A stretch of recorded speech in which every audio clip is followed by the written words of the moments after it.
Hello, my name's Jordan Bremble. For those of you that don't know me, I run Jordan Bremble Recording and Mixing. And today we're going to look at a breakdown of a pop funk track by a group called the Rotating Pop Funk Capacitor. It's awesome. It is called You Know What I Mean. Let's get into it. Starts off Fake Tape Machine. Just this one here.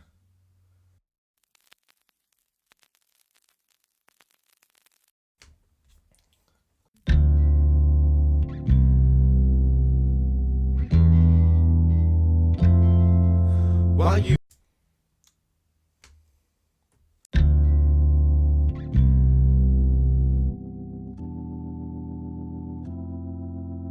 you been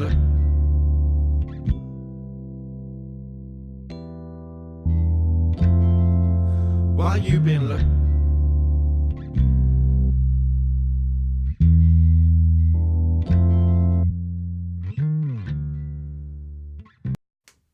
And here's both.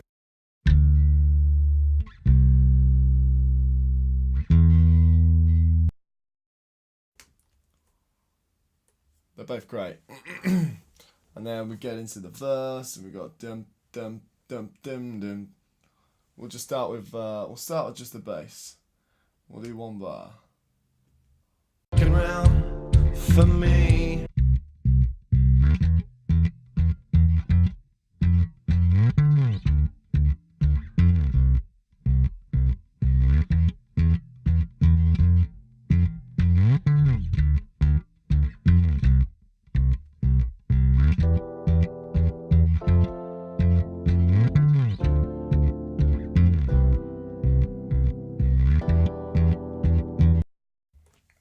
So in there we've got the bass, which is two basses. We've got a deep bass and then we've got a mid bass. Then we go down and we've got Rhodes, piano, jazz organ, and then a second Rhodes on top. Just to create that extra nice thickness. Then we've got the vocal. The vocal's just very simple, double tracked, EQ'd and compressed with a bit of auto tune as well. Looking round for me while you've been sniffing out the key. You love it. It's a great vocal. It's a great track, really. They're a good band. And we go to the pre-chorus. In the pre-chorus, we've got this fucking awesome synth. It's made from the ES2, and I just labelled it fat because it sounds fat as fuck, which it is, really.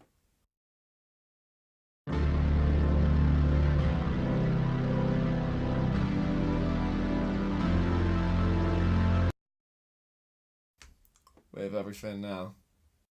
I won't stay for long beyond the night. I love the vocals, the backing vocals. We've got 1, 2, 3, 1, 2. So we've got double track, mid vocal, and then we got four harmonies. We've got two harmonies either side. So we've got 1, 2, 1, 2. We look at our mix window, we can see. Where the fuck are they? There they are. 1, 2. So these are our normal vocals. These are our harmony vocals. And then these are our chorus harmony vocals. Again, later on. We get to the chorus. Chorus starts, instrumental bass. It is wicked. I won't stay for long beyond the night.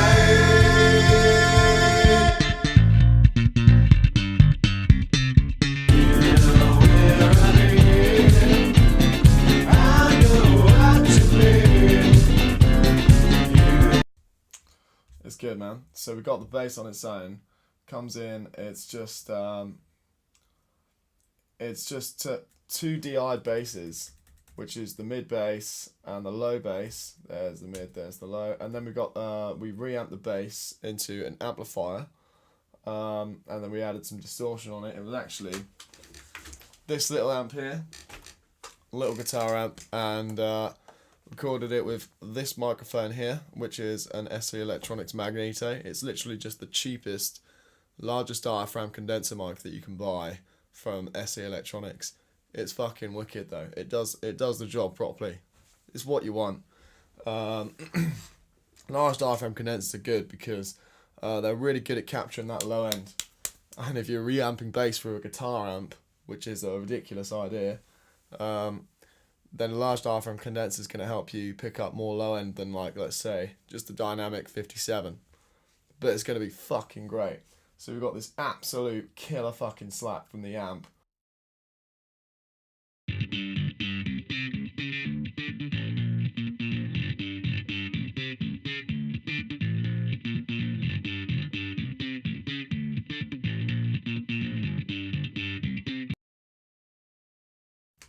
That is fucking sick, man. And then we got all three of them things together.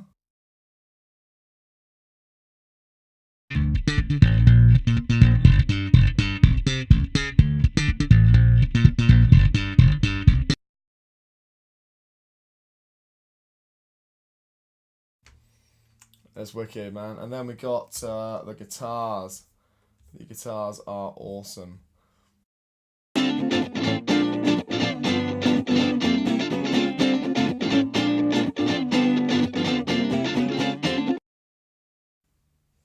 So we've got a rhythm, double tracked rhythm on a left and a right, and then we've got two leads, but the two leads are playing completely different things. So it's not one lead double tracked, it's two separate leads on either side. One lead is going dent dent dent dent dent dent dent dent dent dent dent, and the other lead is going doodle doodle doodle doodle doodle doodle doodle doodle. Here they are.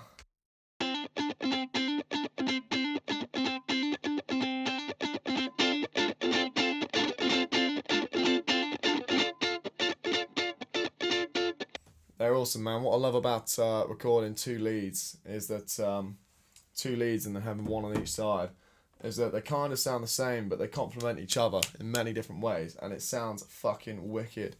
In a track I did for my own band a couple of years ago, it was heavy rock track, and there was two leads played ever so slightly different either side. It just made it sound absolutely wicked. It was like,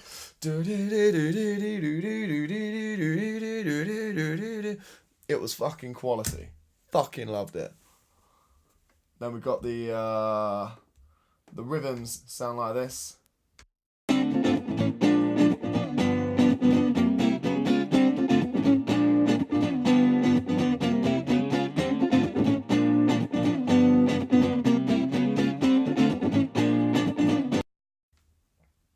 They're absolutely brilliant. Love it, man. It's fucking quality. Then, yeah, the main vocals in the chorus are just bog standard vocals. You've got 1, 2, 3, 4 mid vocals, and then you've got 1, 2, 3, 4 higher harmonies, 2 part hand either side. On the guitars, I used I actually DI'd the guitars, because when we recorded the guitars it was late at night. So I DI'd them first, and then I reamped them later. I actually reamped them through the same tiny little amplifier, using this large diaphragm condenser and a 57. Cost fuck all. You might as well do this stuff if you've got, if you've got like a bit of a budget, like if you've got 25 quid for a second-hand 57, or you got 50 quid for one of these, just get it, because they cost fuck all, and you can do loads of stuff with them. So you fucking might as well, because what we can do with that 57 and then the large diaphragm is the 57 is the bite of the guitar, so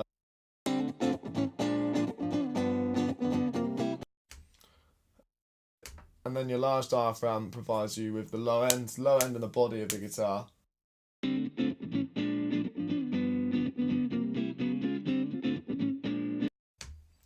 And then you've got to hear them both.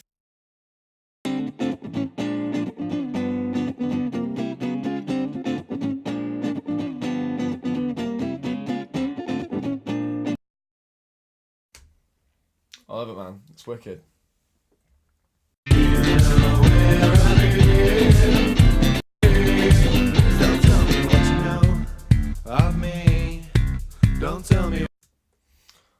got a guitar solo.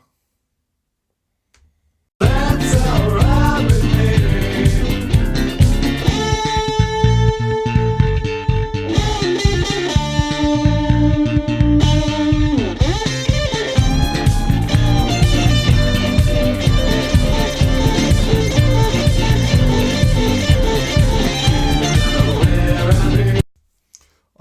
I fucking love guitar solos, man.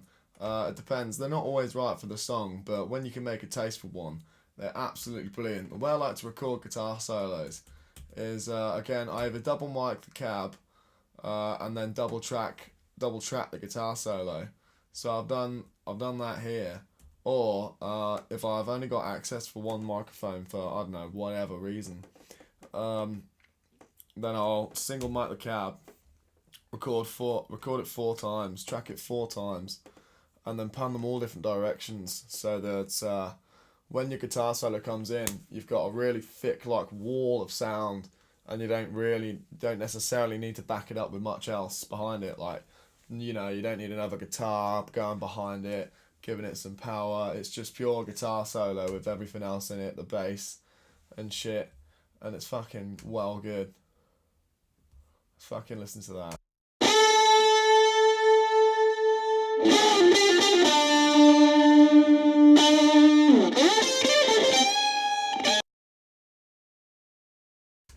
What this actually is the guitar solos are played slightly differently.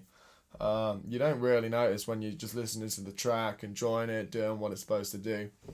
But it's great. I love it. Sounds fucking great. That comes back in later as well.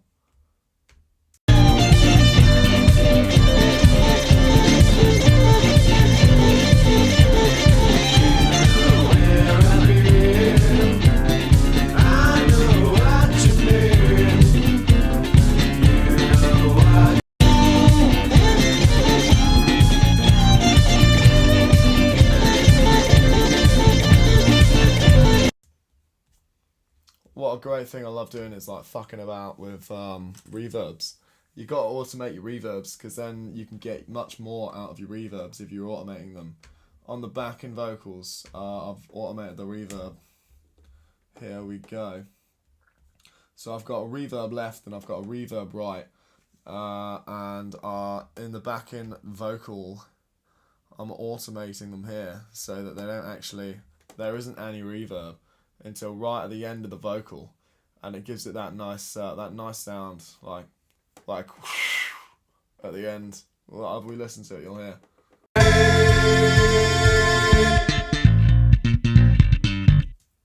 It's just that nice sweeping reverb effect. Let's see if I can just do. On the night.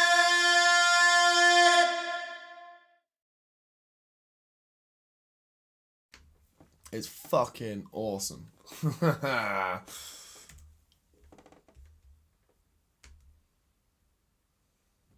Amazing. Amazing. Absolutely amazing. The drums, just simple shit. Simple fucking shit. Just simple 4-step drums. We've got 2 kicks. So we've double layered our kicks. So I can imitate a kick in and a kick out. Like when I'm recording rock music, you do a kick in, you do a kick out, you might do a sub kick as well. I always like to have the option for kick in and a kick out. So I do my MIDI kicks, my program kicks, I do the same thing.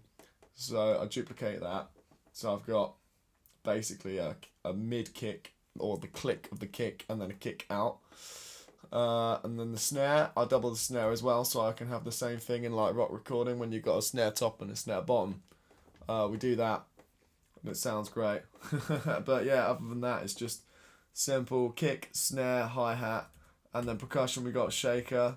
So we've got a hi-hat on the left, shaker on the right, both copying each other basically. So you got this.